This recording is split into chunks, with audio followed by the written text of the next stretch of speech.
നമസ്കാരം. കൗണ്ടർ പ്രസിന്റെ മറ്റൊരു എപ്പിസോഡിലേക്ക് എല്ലാവർക്കും സ്വാഗതം. നമ്മൾ ഇന്ന് സംസാരിക്കാൻ പോകുന്നത് ആഴ്സണൽ ക്രിസ്റ്റൽ പാലസ് ഗെയിമിൽ നിന്നിട്ടുള്ള കാരബാ കപ്പിലുണ്ടായ ഗെയിമിൽ ആദ്യത്തെ ആഴ്സണൽ നേടിയ ഗോളിനെ കുറിച്ചാണ്. ഗബ്രിയേൽ ജീസസ് ആയിരുന്നു ഗോൾ സ്കോറർ. മാർട്ടിൻ ഓഡെഗാർഡ് ആയിരുന്നു അസിസ്റ്റ് നൽകിയത്.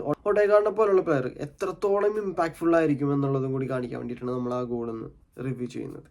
ഗോളിലേക്ക് വരുമ്പോൾ ആഴ്സണൽ ഒരു ത്രോയിൽ നിന്നാണ് തുടങ്ങുന്നത് തന്നെ.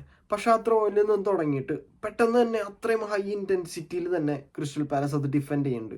പൊസിഷൻസിലേക്ക് വരുന്നുണ്ട്, ബോളിനെ പോയിട്ട് പ്രസ് ചെയ്യുന്നുണ്ട്, എല്ലാം നല്ല ഇൻറ്റൻസിറ്റിയിൽ ചെയ്യുന്നുണ്ട്. സോ ആഴ്സണലിന് ആ ബോൾ സ്വിച്ച് ചെയ്യേണ്ടി വരാണ്. അത് സ്വിച്ച് ചെയ്യുമ്പോൾ സെന്റർ ബാക്കിന്റെ കയ്യിൽ നിന്ന് അത് ഓഡെഗാർഡിന് പ്ലേ ചെയ്യാണ്.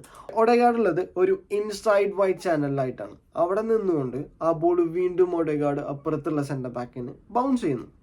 ബൗൺസ് ചെയ്ത് കഴിഞ്ഞിട്ട് ഓഡെഗാർഡിന്റെ മൂവ്മെന്റ് ശ്രദ്ധിക്കുക. ഇൻസൈഡിലേക്ക് ഒരു റണ്ണ് നടത്തും എന്നുള്ള രീതിക്ക് ഒരു മൂവ്മെന്റ് നടത്തി തിരിച്ചു വീണ്ടും വരികയാണ്. ഓഡെഗാർഡ് ടെക്നിക്കലി എത്ര ബ്രില്യൻ്റ് ആണ് ഇവിടെ നോക്കുക. ആ പ്രസ് ചെയ്യുന്ന പ്ലെയറുടെ മൊമെന്റം യൂസ് ചെയ്തുകൊണ്ട് ഇൻസൈഡിലേക്ക് ഓഡെഗാർഡ് കട്ട് ചെയ്യാണ്.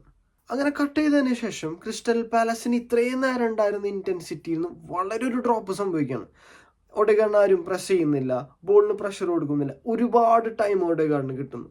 ആ ബോളിൽ നിന്നുകൊണ്ട് തന്നെ ഓഡെഗാർഡ് ഡിസിഷൻ എടുക്കാനുള്ള ഒരുപാട് സമയം കിട്ടുമ്പോൾ ഓഡെഗാർഡിനെ പോലുള്ള ഒരു പ്ലെയർ, അത്രയും ബ്രില്യൻ്റ് ആയിട്ട് ഇൻ്റലിജൻ്റ് ആയിട്ടുള്ള ഒരു പ്ലെയർ സ്പേസുകൾ കാണാൻ തുടങ്ങും. അങ്ങനെ കണ്ടൊരു സ്പേസിലേക്കാണ് ഓഡെഗാർഡ് ജീസസിനെ പ്ലേ ചെയ്യുന്നത്. ഇനി ഇവിടെ ജീസസിനെ സംബന്ധിച്ചിട്ട് ജീസസിന്റെ റണ്ണ് നോക്കാം. ആ ബോൾ സ്പേസിലേക്കാണ് ഓഡെഗാർഡ് പ്ലേ ചെയ്യുന്നത്, ഫീറ്റിലേക്കല്ല. ജീസസ് അത് മനസ്സിലാക്കിയിട്ട് സെൻറ്റർ ബാക്കിന്റെ ബ്ലൈൻഡ് സൈഡിൽ നിന്നിട്ടാണ് റണ്ണ് തുടങ്ങുന്നത്. രണ്ട് ഗുണങ്ങളുണ്ട്. ഒന്ന്, സെൻറ്റർ ബാക്കിന് നമ്മുടെ മൂവ്മെന്റ് അറിയാൻ കഴിയില്ല. രണ്ട്, ഓഫ് സൈഡ് ട്രാപ്പിനെ നമുക്ക് സ്കിപ്പ് ചെയ്യാൻ പറ്റും. ഇത് രണ്ടും പെർഫെക്റ്റ് ആയിട്ട് ജീസസ് ചെയ്യുന്നു. ഇത് ചെയ്തതിന് ശേഷം അവിടെ ഉണ്ടായിരുന്ന ഒരു 1v1 ബാറ്റിലും ജീസസ് ജയിക്കുകയാണ്. അത് വിൻ ചെയ്തിട്ട് കിഡിലനായിട്ടൊരു ഫിനിഷും ചിപ്പ് ചെയ്തിട്ട് നടത്തുകയാണ്, കീപ്പറുടെ ഫുള്ളാക്കിക്കൊണ്ടിട്ട്. ഇനി ക്രിസ്റ്റൽ പാലസിനെ സംബന്ധിച്ചിടത്തോളം ഒരുപാട് മിസ്റ്റേക്കുകൾ സംഭവിച്ചതായിട്ടുണ്ട്. കാരണം 1v1 ബാറ്റിൽ ജയിക്കായിരുന്നു. ഈ പറഞ്ഞ പോലെ ത്രൂ ബോൾ തടയാൻ പറ്റുന്ന ഒരു സാഹചര്യം ഉണ്ടായതിനെ കുറച്ചുകൂടെ കോമ്പാക്റ്റ് ആയിരുന്നെങ്കിൽ, അതായത് ഉദ്ദേശിക്കുന്നത് ഈ പ്ലെയറെ സംബന്ധിച്ചിട്ട് ആ പ്ലെയർ കുറച്ചുകൂടെ ടൈറ്റ് ആവുകയാണെങ്കിൽ ആ ബോൾ ത്രൂ ഇൻ പോവില്ല. കാരണം മറ്റു വേറൊരു പ്ലെയറെയും ഈ ഐഡന്റിഫൈ ചെയ്തിട്ടുള്ള പ്ലെയർ മാർക്ക് ചെയ്യുന്നില്ല. സോ ഫുട്ബോളിൽ പറയപ്പെടുന്നത് if you are not marking a player you mark the space എന്നാണ്.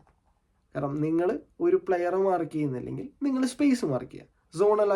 സോണൽ മാർക്കിംഗ് ഒക്കെ പറഞ്ഞ് കേട്ടിട്ടുണ്ടാവും. അപ്പോൾ ഇതുകൊണ്ട് ഉദ്ദേശിക്കുന്നതാണ് നമ്മൾ ഇത്ര സ്പേസുകൾ ഒരു ഡിഫൻഡർ മാർക്ക് ചെയ്യും, ഇത്ര സ്പേസ് മറ്റു ഡിഫൻഡർ മാർക്ക് ചെയ്യും. സോ അവിടെ കോമ്പാക്റ്റ് ആവുക എന്നുള്ളത് ക്രിസ്റ്റൽ പാലസിന് സാധിച്ചില്ല. വേറെ കാര്യങ്ങൾ പറയുകയാണെങ്കിൽ ബോളിന് പ്രഷർ കൊടുക്കാൻ പറ്റില്ല, കുറച്ചുകൂടെ ക്ലോസ് ടൈം ചെയ്യാനുള്ള ഇന്റൻസിറ്റി കാണിക്കാമായിരുന്നു. ഇപ്പോൾ ഈ നമ്പർ 9 ഒക്കെ നോക്കി കാണാം, നമുക്ക് നടക്കുന്നത് കാണാം. സോ കളക്റ്റീവായിട്ടുള്ള കുറേ പരിപാടികളും ചേർന്നിട്ടുള്ളതായിരുന്നു ആ ഗോളിന് വഴിയൊരുക്കിയ സാഹചര്യം.